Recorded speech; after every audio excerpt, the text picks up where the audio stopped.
Good afternoon, I'm Tanya du Preez with 2NURFM Hunter News.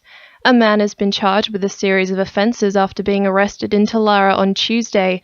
Police stopped a vehicle on Wentworth Street following investigations into an armed robbery at a club on Clark Street, Talara on Sunday. The 28-year-old man fled on foot, but Senior Constable Felicity Jenkins says the man was captured shortly after. Officers conducted a search of the area with the assistance of the dog unit and located the man under a nearby house. A loaded Ruger pistol was also located and seized. Following a search of the vehicle, police located and seized cash and green powder believed to be opiate-based.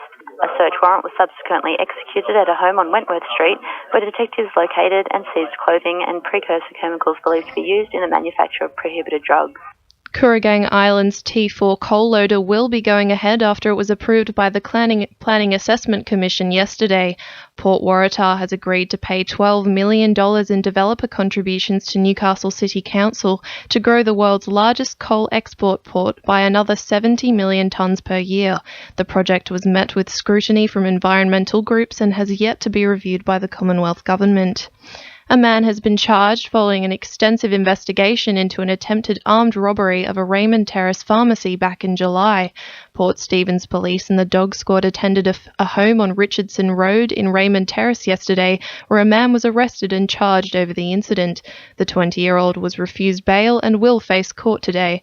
Acting Inspector Matthew Moroney says the man allegedly held up the pharmacy with a taser. A man entered a pharmacy on Benjamin Lee Drive armed with an electronic controlled device, which is commonly referred to as a taser. It is alleged that the man confronted the pharmacist before fleeing empty-handed.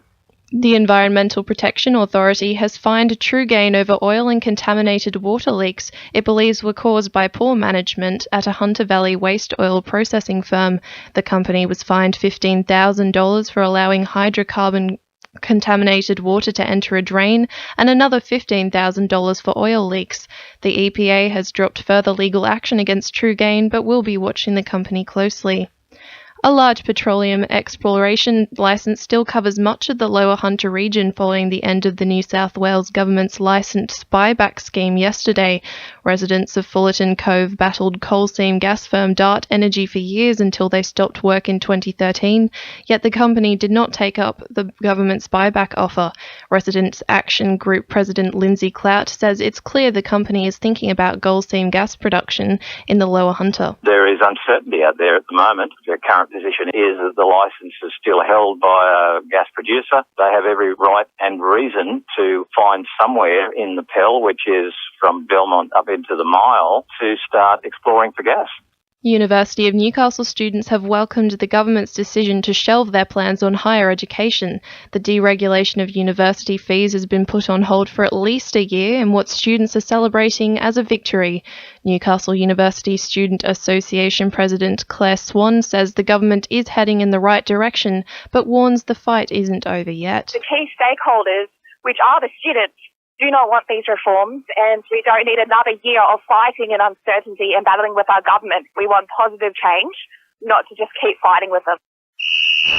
Sport, thanks to our sponsor, Warners Bay Sports Club. The Knights are bringing New South Wales Cup-winning coach Matt Lantry onto their staff for next season.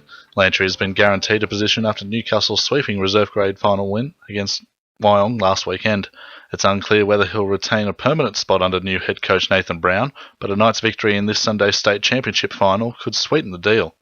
Jets coach Scott Miller has been watching Phoenix closely ahead of Sunday week season opener in New Zealand. He's been present for 2 Wellington games, while Jets officials are still pushing to get a visa through for Serbian striker Milos Trifunovic. With Miller in the top job and an influx of new players, it's hoped Newcastle will pull out of their slump. And Maitland St Ambert BMX Club is gearing up for the 2015 state titles at Lake Macquarie this weekend. 61 riders will put their skills to the test. Action at Argenton starts from 9 a.m. tomorrow and Sunday. That's sport. I'm Jonathan Momsen. 2NURFM News Time is 12:10.